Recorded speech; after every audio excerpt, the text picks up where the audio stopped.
Saat dua petugas polisi mengetuk pintu rumah sederhana kami di pinggiran Surabaya pada suatu pagi yang cerah, Budi langsung merasa darahnya membeku di pembuluh nadi.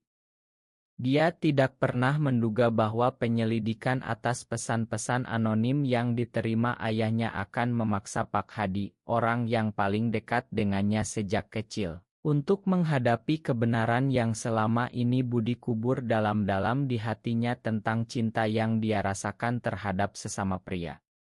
Rumah berpagar rendah dengan halaman kecil yang biasa dipenuhi suara ayam tetangga tiba-tiba terasa sesak. Ibu Budi, Bu Siti, buru-buru membuka pintu sambil menyeka tangan di kain batiknya, sementara Pak Hadi yang baru saja selesai sholat subuh berdiri di belakang dengan wajah tegang. Dua polisi itu, satu berpangkat inspektur dan satu lagi lebih muda, memperkenalkan diri dengan sopan tapi tegas. Kami dari Polres Surabaya Barat, Pak. Ada laporan tentang pesan ancaman anonim yang masuk ke nomor Bapak. Kami perlu bicara dengan keluarga, terutama dengan Budi Santoso, kata inspektur itu sambil menunjukkan surat tugasnya. Budi yang baru saja keluar dari kamar tidurnya dengan baju kaos kusut merasa dunia berputar. Pesan anonim. Dia tahu persis apa yang dimaksud.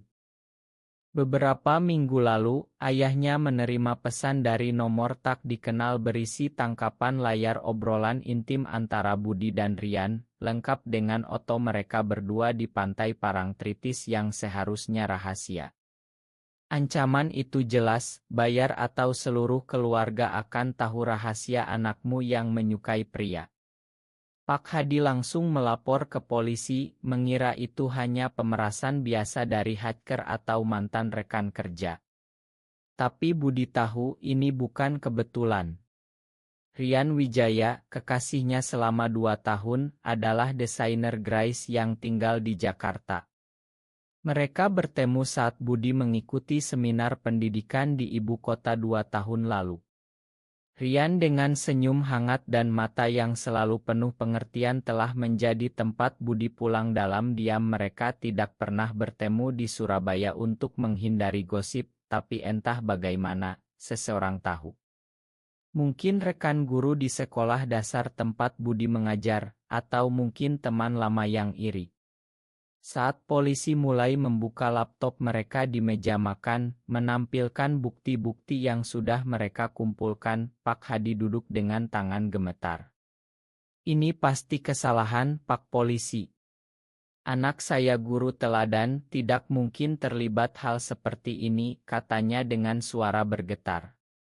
Budi hanya bisa menunduk, jantungnya berdegup kencang seperti drum gamelan. Dia ingat malam-malam di mana dia menangis sendirian di kamar karena merasa berbeda, karena tekanan menjadi anak laki-laki satu-satunya yang harus meneruskan nama keluarga, menikah dengan perempuan, dan memberi cucu. Di Indonesia yang masih kental dengan nilai-nilai agama dan adat, Budi merasa seperti penjahat hanya karena mencintai Rian. Ibu Siti memegang tangan suaminya, wajahnya pucat tapi mata penuh kekhawatiran terhadap anaknya. Polisi menjelaskan bahwa mereka sedang menelusuri IP pengirim, tapi sementara itu mereka perlu interogasi keluarga. Saat salah satu polisi membaca salah satu pesan keras-keras, anakmu mencium pria lain di bawah bulan, Pak Hadi. Mau tahu lebih banyak? Budi merasa napasnya tertahan. Ayahnya menatapnya dengan mata yang mulai berubah dari kebingungan menjadi sesuatu yang lebih dalam, seperti luka yang baru tergores. Malam itu, setelah polisi pergi dengan janji akan kembali besok, rumah menjadi sunyi. Budi duduk di teras, merokok diam-diam meski ayahnya benci rokok. Rian menelepon dari Jakarta, suaranya penuh khawatir. Kamu baik-baik saja, Di? Aku takut mereka menemukan kita. Budi hanya bisa menjawab pelan, aku takut, Yan. Ayah mulai curiga.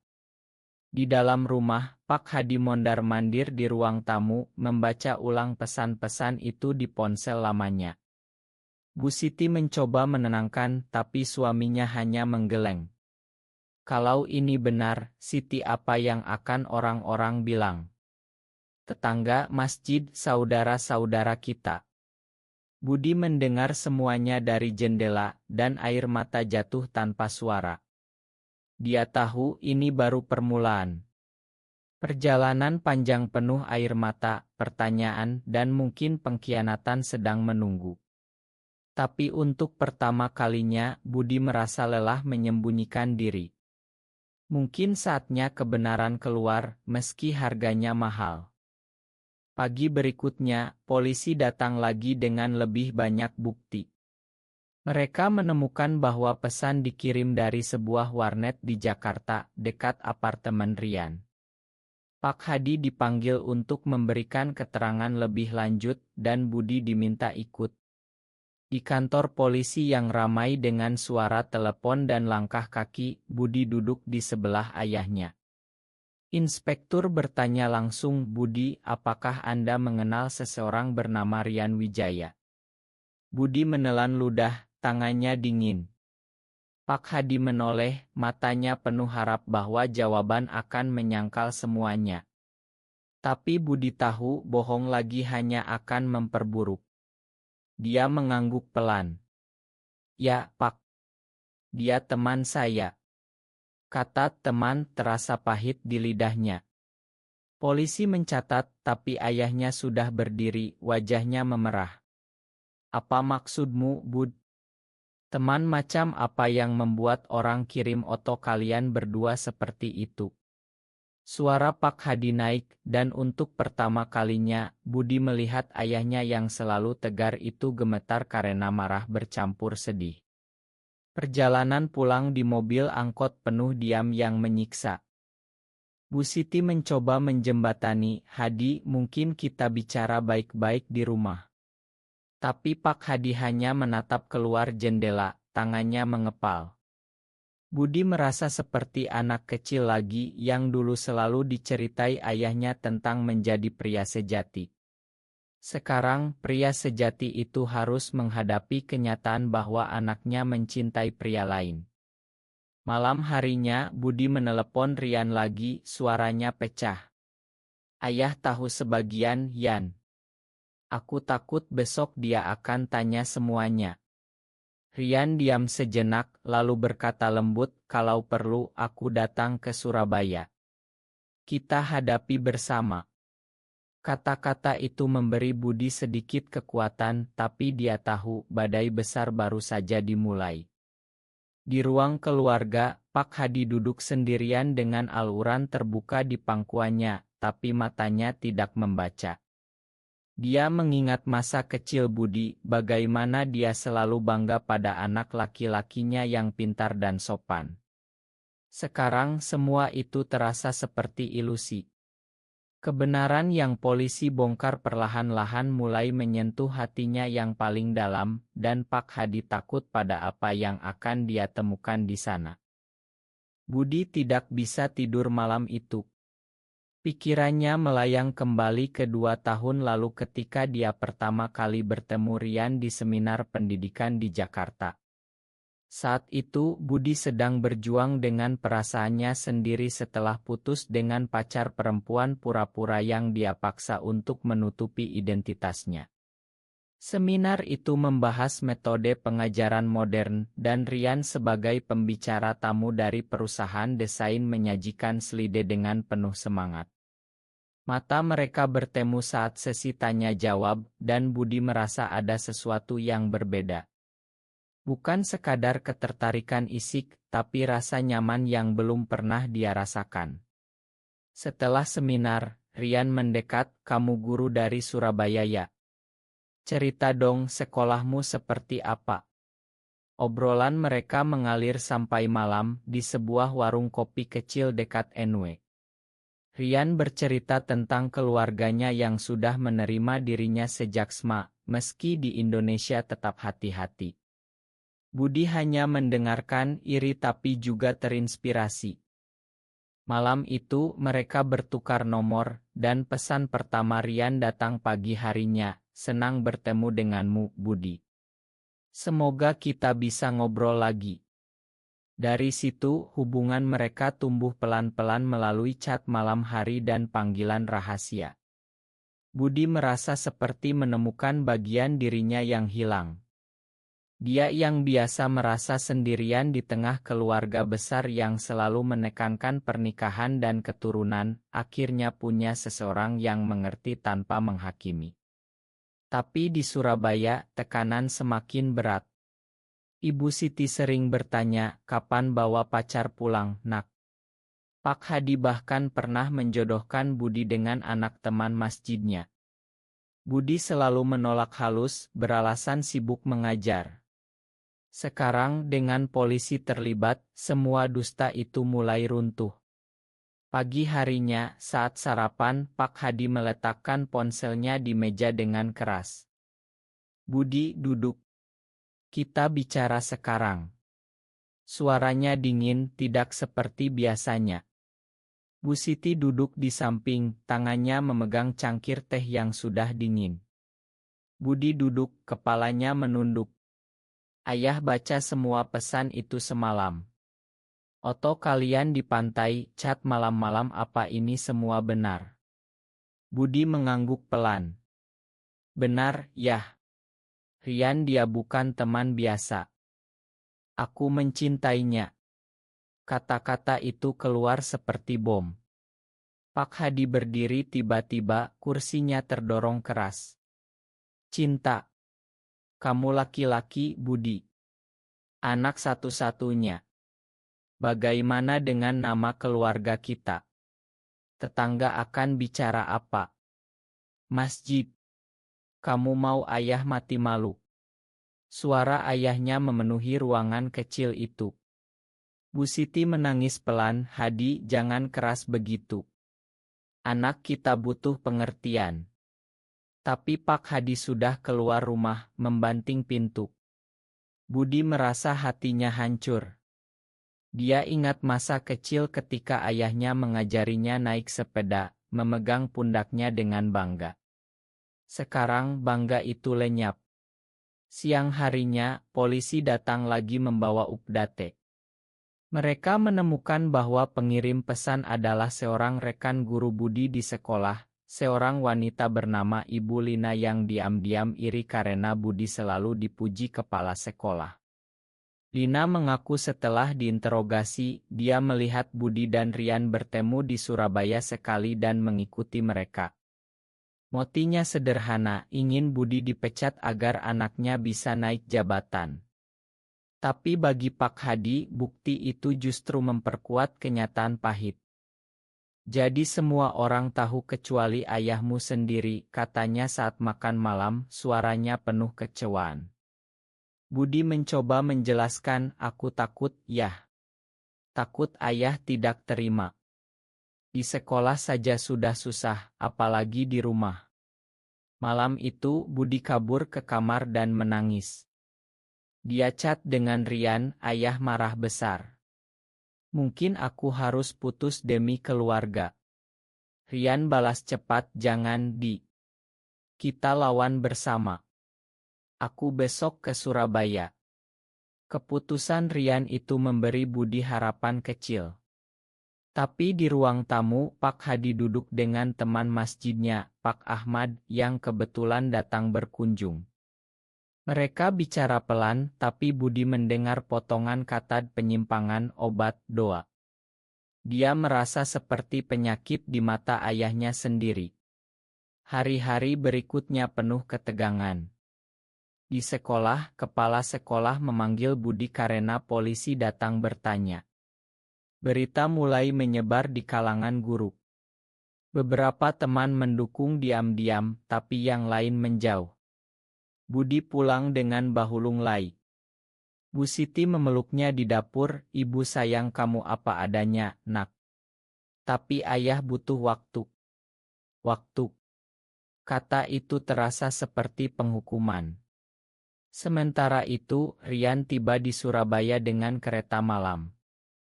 Mereka bertemu di sebuah kai kecil dekat stasiun jauh dari rumah. Rian memegang tangan Budi di bawah meja.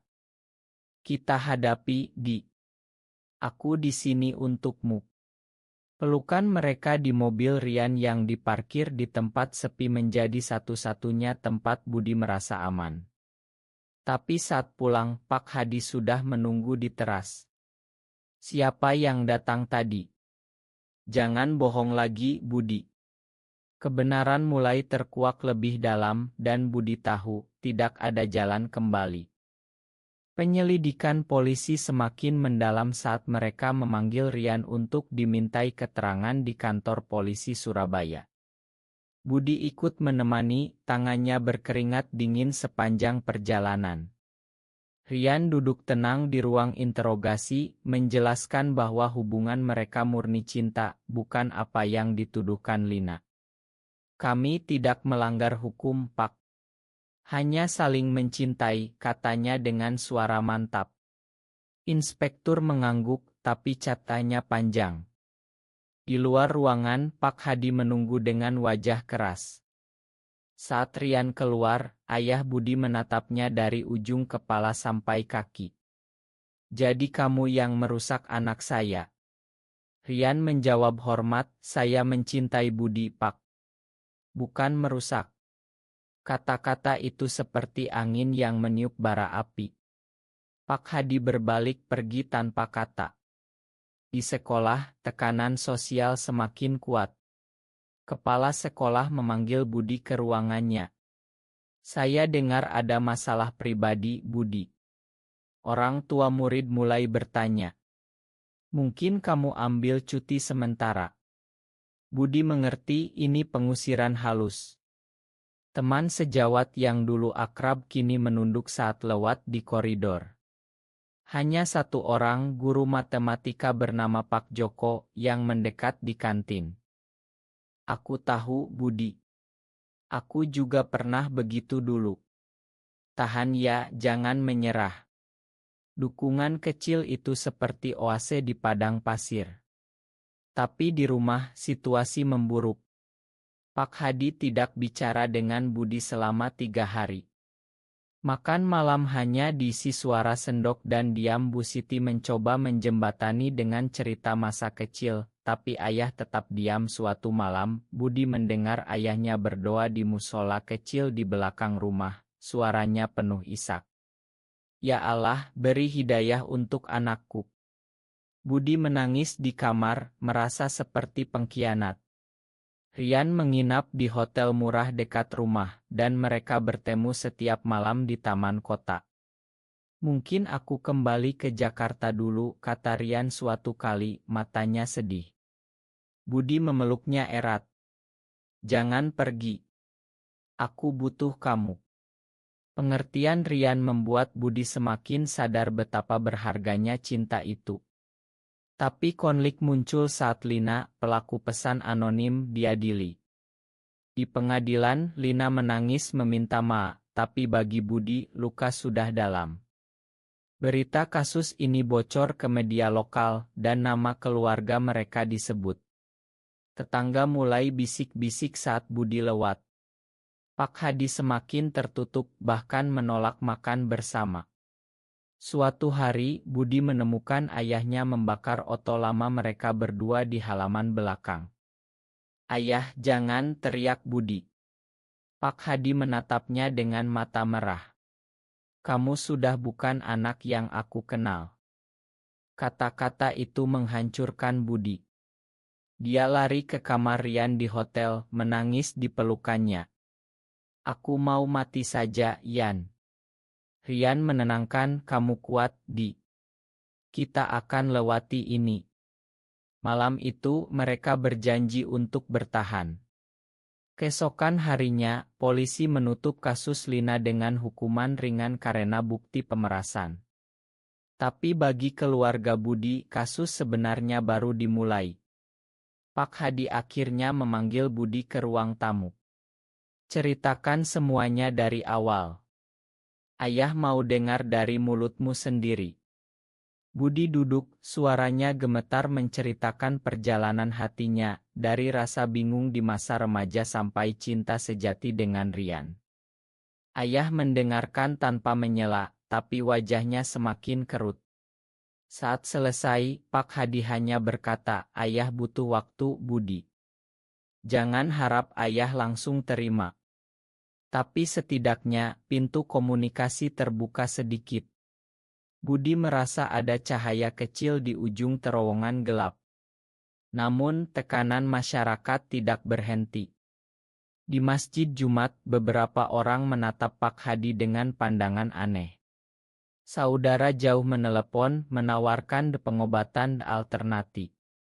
Budi melihat ayahnya semakin tua dalam seminggu.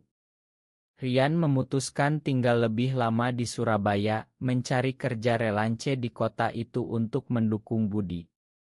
"Kita bangun hidup baru di sini kalau perlu." Keputusan itu membuat Budi tersenyum untuk pertama kalinya dalam berminggu-minggu. Tapi di dalam hati, Budi tahu perjuangan masih panjang. Krisis identitasnya mulai berubah menjadi kekuatan. Dia tidak lagi malu, tapi mulai belajar berdiri untuk dirinya sendiri. Konfrontasi keluarga mencapai puncak saat Pak Hadi akhirnya membaca semua chat lama Budi dan Rian yang disita polisi. Di ruang tamu yang biasanya hangat, suasana menjadi dingin seperti es. "Kamu bohong selama 2 tahun, Budi. Kamu bilang ke Jakarta untuk seminar, padahal ketemu dia." Suara ayahnya penuh kekecewaan yang mendalam. Budi tidak bisa membantah. Bu Siti menangis di sudut. "Hadi, cukup. Anak kita menderita juga." Tapi Pak Hadi bangkit, menunjuk pintu. "Pergi dulu dari rumah ini. Ayah tidak bisa lihat kamu sekarang." Budi merasa dunia runtuh. Dia mengemasi tas kecil. Rian menjemputnya di depan rumah dengan mobil sewaan. Malam itu mereka menginap di hotel pinggir kota. Budi menangis di bahu Rian. "Aku korbankan segalanya untuk keluarga, Yan. Sekarang aku kehilangan ayah." Rian memeluk erat. "Kamu tidak kehilangan, Di. Ini hanya sementara. Kita cari apartemen kecil di sini." Pengorbanan Budi terasa berat. Dia kehilangan pekerjaan di sekolah karena gosip, tapi Rian mendukung dengan kerja relancenya. Mereka hidup sederhana, makan mie instan, tapi cinta mereka semakin kuat. Sementara itu, di rumah, Pak Hadi jatuh sakit. Bu Siti menelepon Budi diam-diam, "Ayahmu demam tinggi, Nak. Dia terus bicara tentang kamu." Budi buru-buru pulang, tapi ayah menolak melihatnya. "Pergi. Ayah malu." Kata-kata itu seperti pisau.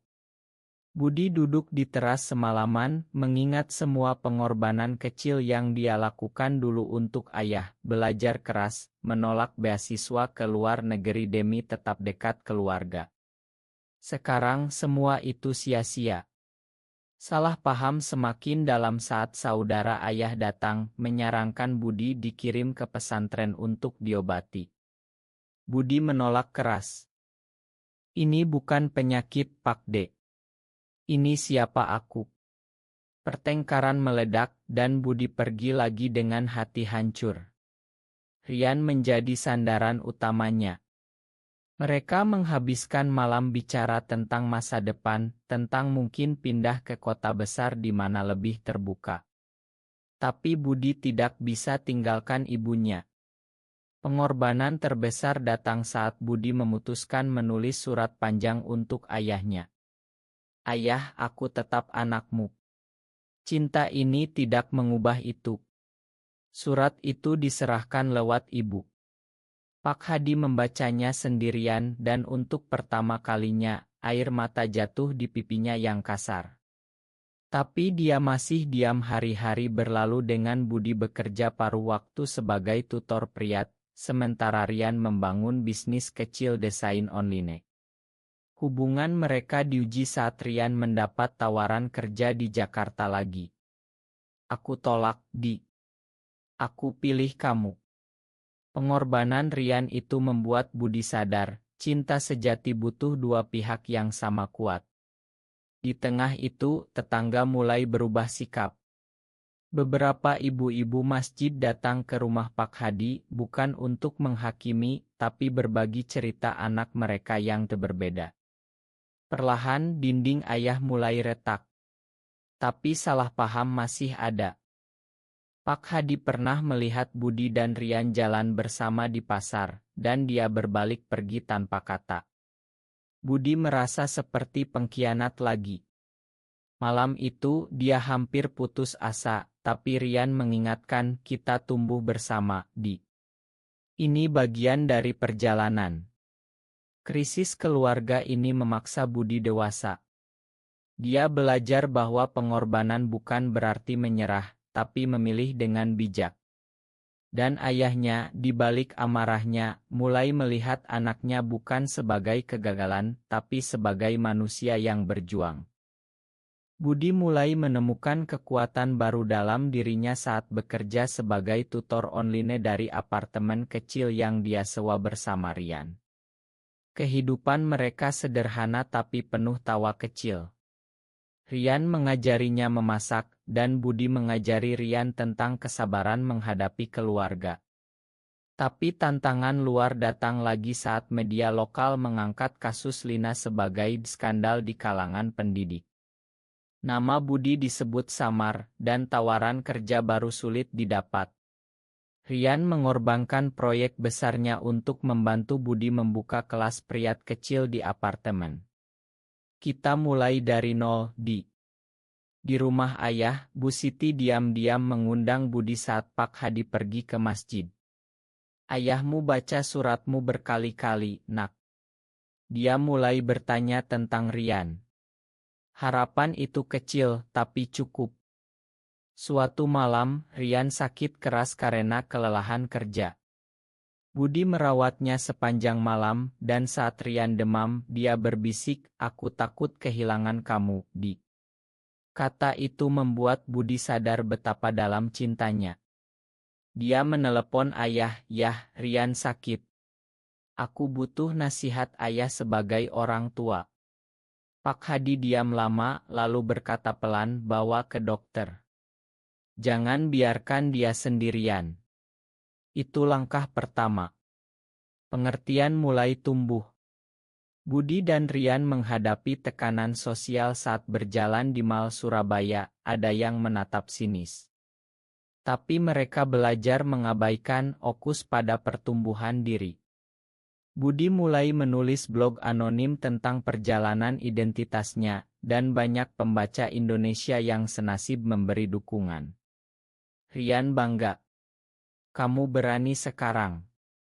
Saat Pak Hadi jatuh di musola karena tekanan darah, Budi dan Rian datang ke rumah sakit. Ayah melihat mereka berdua di pintu, dan untuk pertama kalinya, dia tidak marah. "Masuklah," katanya lemah. Di ranjang rumah sakit, Pak Hadi memegang tangan Budi. "Ayah takut kehilangan kamu, nak. Bukan karena siapa kamu cintai, tapi karena ayah takut dunia ini kejam." Air mata jatuh. Rian berdiri di belakang, memberi ruang. Momen itu menjadi titik balik. Budi mulai pulang ke rumah lebih sering, membawa Rian pelan-pelan. Bu Siti menyambut hangat, memasak aurit Rian. Pak Hadi masih kaku, tapi mulai bertanya, "Kerja kamu bagaimana, Rian?" Pertumbuhan lambat tapi nyata. Budi belajar bahwa dewasa bukan berarti sempurna, tapi berani menghadapi konsekuensi. Rian mengorbankan karier Jakarta demi tinggal di Surabaya. Mereka membangun kehidupan baru, dengan Budi membuka kursus online yang sukses. Konflik lama muncul saat saudara ayah datang lagi, tapi Pak Hadi sekarang membela, "Ini anakku. Biarkan dia bahagia."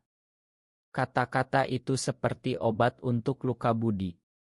Perjalanan mereka masih panjang, tapi cahaya penerimaan mulai terlihat. Budi merasa dirinya tumbuh dari anak laki-laki ketakutan menjadi pria yang utuh. Tahun berganti dan rumah Pak Hadi mulai terasa hangat lagi. Budi dan Rian sering datang untuk makan malam, meski obrolan masih canggung di awal. Pak Hadi bahkan bertanya tentang rencana masa depan mereka, kalian mau punya rumah sendiri. Pertanyaan itu sederhana, tapi berarti dunia bagi Budi. Rian tersenyum, kami sedang nabung Pak. Bu Siti tertawa, suasana cair. Tapi puncaknya datang saat Lebaran tahun itu. Seluruh keluarga besar berkumpul, dan meski ada bisik-bisik, Pak Hadi memperkenalkan Rian sebagai teman dekat Budi yang sudah seperti keluarga. Budi menangis diam-diam di dapur, memeluk ibunya. Terima kasih, Bu. Perjalanan emosional Budi mencapai titik dewasa saat dia berdiri di depan murid-murid kursus online-nya yang baru, berbagi cerita tanpa nama tentang menjadi diri sendiri. Rian di sampingnya, mendukung penuh. Mereka menghadapi tantangan terakhir saat Lina, yang sudah bebas, datang meminta Ma langsung ke rumah. Pak Hadi yang dulu marah sekarang berkata tenang, sudah lewat. Yang penting anakku bahagia sekarang. Pengampunan itu menyembuhkan banyak luka. Budi dan Rian akhirnya membeli rumah kecil di pinggiran dekat dengan keluarga. Di teras rumah baru itu, Budi memeluk Rian di bawah bintang Surabaya. Terima kasih sudah bertahan denganku. Rian membalas, kita tumbuh bersama. Pak Hadi datang berkunjung pertama kali, membawa tanaman untuk halaman. Ayah bangga padamu, Budi. Meski butuh waktu lama. Air mata jatuh lagi, tapi kali ini air mata bahagia. Keluarga, persahabatan, dan cinta sesama pria menyatu dalam harmoni baru. Masyarakat masih punya prasangka, tapi Budi belajar bahwa perubahan dimulai dari rumah sendiri. Perjalanan panjang dari ketakutan menjadi penerimaan mengajarkan semua orang di keluarga itu tentang keberanian dan kasih sayang.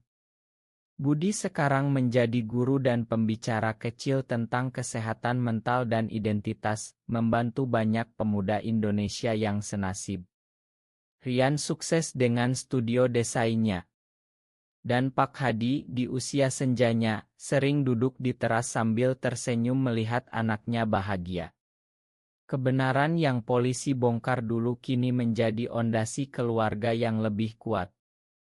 Tapi pertanyaan tetap menggantung, apakah kebenaran selalu harus diungkapkan tanpa mempertimbangkan perasaan orang yang kita cintai? Benar atau salah?